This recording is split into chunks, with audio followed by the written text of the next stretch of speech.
So, the iconic sultry actress of the 1980s, Kim Busan, is at it again. She is going after the D. Yeah, that D. And who's D? The D of the presidential candidate from the Democratic Party, Lee Jae-myung, who we've talked about with a lot of issues right now. But she is back at it again with a new lawsuit, and she wants the dirty details on the D that she did not believe before. Why should we believe her? And why would she hold a grudge so long and be really ruthlessly out for revenge this long? I have an important and yet interesting theory that I'll reveal at the end of the video. But first, like and subscribe, and we'll get into all the juicy details.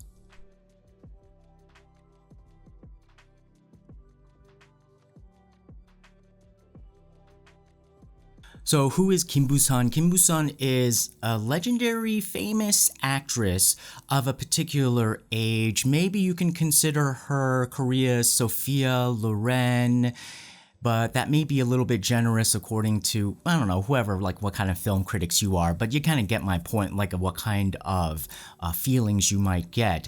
She rose to popularity in the 1980s as part of the dictator President Chun Doo-hwan's 3 S's campaign. It was basically sports, cinema, and, basically sultriness.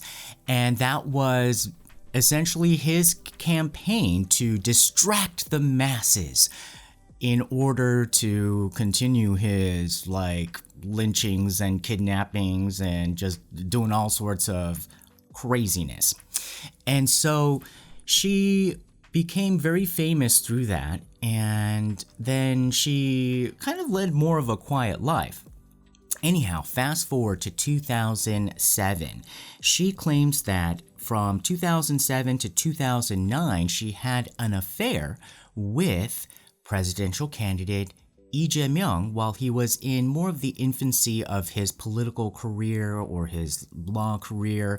But she said that they first met and she thought that he was a single guy. So she's kind of clearing her reputation. And this had all been documented back in 2018 when this first erupted, because Lee Jae-myung was going through a different political scandal and people were attacking him and saying that there was some sort of impropriety there. And he completely denied it then. He completely denies it now, but this is why we have some of the details. But if you weren't following, this is a quick recap. But she basically said that, oh, I thought he was a single guy, but then it turned out he was married. Now, she continued to see him. Her excuse was that she was lonely. I don't know if I completely believe that, but she basically said that, this is a quote on a recording, he didn't pay me and enjoyed my company for free.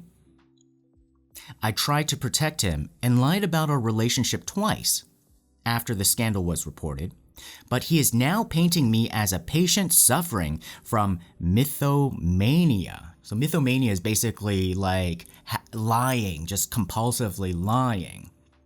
Interesting how Lee Jae-myung is very obsessed with psychiatric terms. Remember, this is the guy that tried to lock up his own brother in a mental institution illegally just because, one of you guys had asked in the message board, over what? Why was he so mad at his brother? His brother was just writing on the message board. I don't know, maybe there's a sibling rivalry there, but his brother had written on kind of a message board online, or maybe it was kind of a comment on a Facebook post that said some shade about his brother, and his brother got mad and it ticked him off and led to this whole campaign to try to lock him up in a mental institution.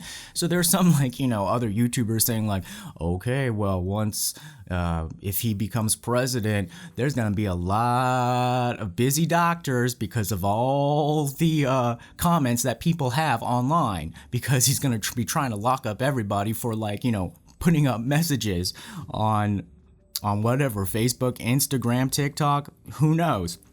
So speaking of mental institutions and his brother, she literally a couple days ago went back to court with the lawyer who wrote that book documenting this whole case of Lee Jae-myung trying to lock up his brother. That wasn't successful, thank goodness.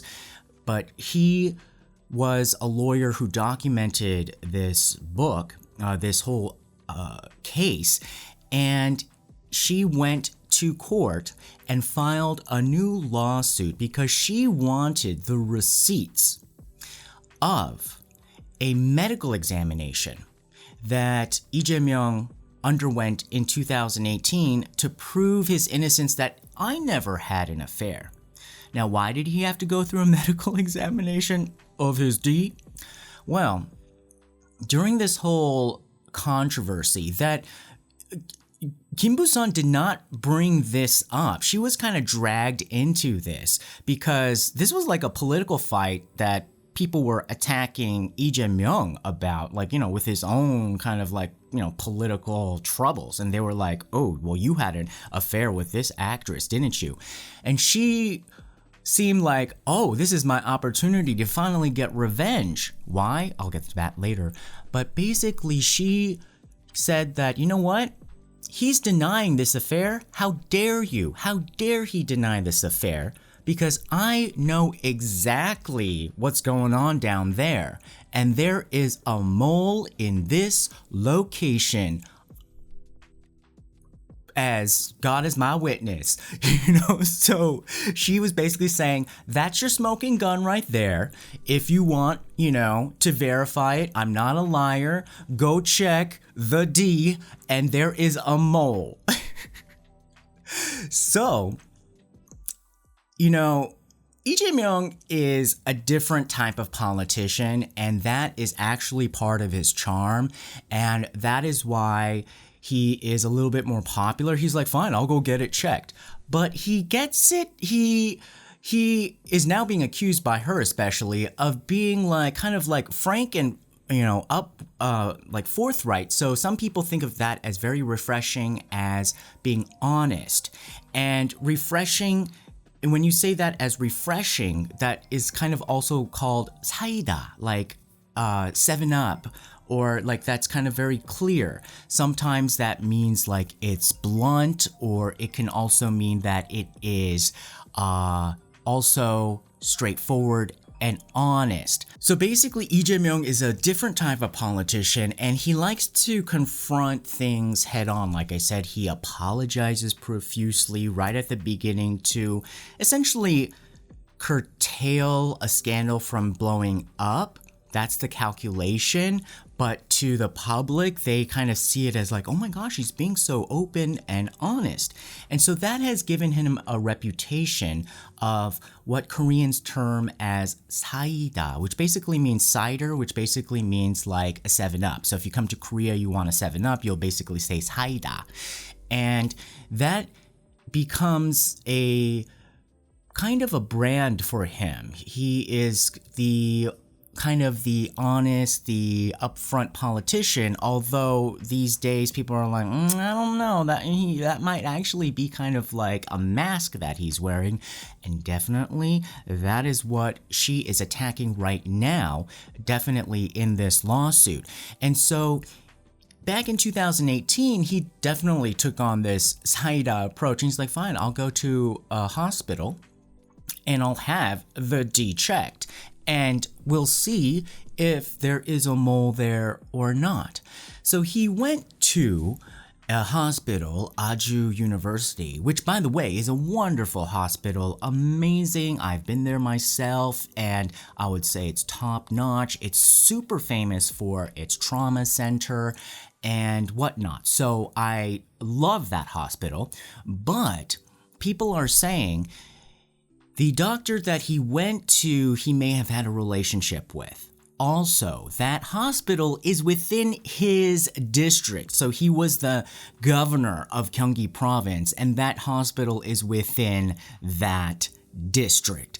So what Kim Busan is alleging now is that she wants the receipts of that examination, because all that examination was a piece of paper of the doctor in a room with the governor, or Lee Jae-myung, the governor at that time, saying that, oh, there is no mole there, and there is no trace or sign that the mole was removed with, laser treatments or any kind of like surgical treatments. So she says that she wants the receipts. She wants some sort of documentation now released from the hospital of how that examination was conducted, because she does not trust the way that situation occurred.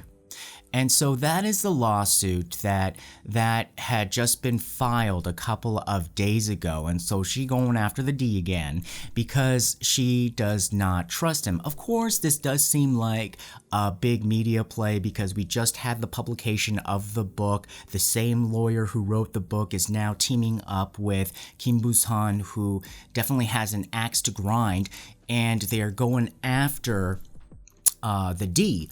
But what she's really going after the absolute most, is the main key attribute that people really like about Lee Jae-myung is his 사이다 status, or his 사이다 brand image of being open, honest, frank, dare I say even comical in the way that he deals with controversy. So in a debate before he won the presidential nomination, he was confronted by his own Democratic contenders like, well, can you explain all of the allegations and the still present rumors that you've had this extramarital affair with this actress? And he said, should I pull down my pants again? So some people like that kind of funny frankness, and because he's so bold, it seems like people tend to believe him more, because why would you say something like that if you're not telling the truth? I think people tend to psychologically kind of veer towards that angle. And so now, though, I think with all of these other things that are coming up that is evidence-based, I think people are really beginning to question that. And now he's flip-flopping on a lot of issues, like what he says in the morning, even they say like doesn't even match what he says in the afternoon. So he's not really he's turning into more of that oily, greasy politician. And her main soundbite was, I will quote this, 새빨간 가짜 사이다.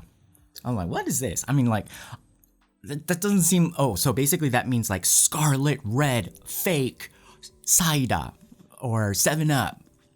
So I had to ask a friend, I was like, what does this mean, and why is it such a powerful phrase that like a lot of these headlines who are reporting this are leading with this quote? So bright red, that basically means that you are calling somebody an intense liar, somebody who is like a crazy, intense liar, out of touch with reality to the core. And 가짜 means fake.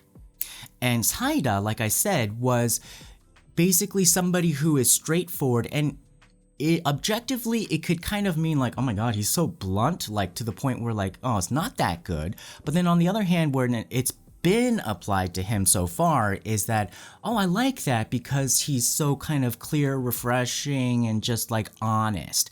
But she's saying, no, man, he is a fake 사이다. And not only that, down to his core, he is a liar. And so she is trying to get that message out there. And this is a bit of a strategic like missile that she is targeting at him. She is going straight for the D, and she's going straight for his main attractive quality as a politician. And so I don't know how far this would go, but she is definitely still holding this grudge This happened in 2007 to 2009. So this tells me, now let's get into the theory. Why does she seem to have such a lifelong grudge? This grudge that does not seem to go away, that does not seem to profit her at all to be coming out like this, because she even said herself, like throughout these years and all these interviews, that she was going back and forth like whether she should actually do this, and how it's basically it is a cost to her. Let's put it that way. And basically what we can see from it is that the reason that she would do it, she would gain from it, is a sense of rebalancing some sort of injustice done to her. But when you look at some of the things that she has said more boldly, it doesn't seem like, well, what is the injustice? Because she said that she met him because she was just lonely. But in terms of some other things that she kind of let slip out, and now she has a YouTube channel, so she's spilling the tea too. And it seems as if she wants to get justice for something. And now, reading between the lines, you know how I said that she met him because she was lonely? Now, I think that was an excuse. I think that what happened when she said he didn't pay me and enjoyed my company for free, I think there was a situation where let's first of all establish this, that I'm not saying that she is part of this, but there has been a well-documented, well-established system in Korea that you can hire the services of actors, actresses for money. And sometimes even these price lists get leaked out and circulated, and even recently. And so when I saw that, I was like, oh my God, she let out slip that maybe she could have been part of this system, and maybe she had kind of set up a system where she could have been promised, because this is what somebody had told me, that she had been promised that the being taken care of would come later, and then suddenly after all of this, boom, denied, boom, no, nothing, gets nothing, feels used. How would somebody like that feel? Because basically it was probably like, oh, I'm still like, trying to rise up, like, oh, I'm trying to do this. And this is something that people if she truly does know him in this way, if we are to believe that he is scarlet, red, fake, 7-Up, those types of people kind of use others. They dangle a false promise of some sort of payoff later, and then when they're done using you, they throw you away and pretend that they never knew you. He is completely denying that anything happened between the two. He does admit that they've met before. He said like, oh, I met her a few times, like during the campaign and stuff like that. Oh, but she spilled so much tea about like how he, like schedules of like how he came to her apartment, and like, she's accused him of stuff, of like being like, even like using and having DUIs, and like a lot of details of his personal life. And so she seems like somebody who has been so betrayed and is out to get revenge, and has still not felt a sense of being balanced or having some sort of internal thing restored. That's what I think. So, I don't know exactly how this lawsuit would go.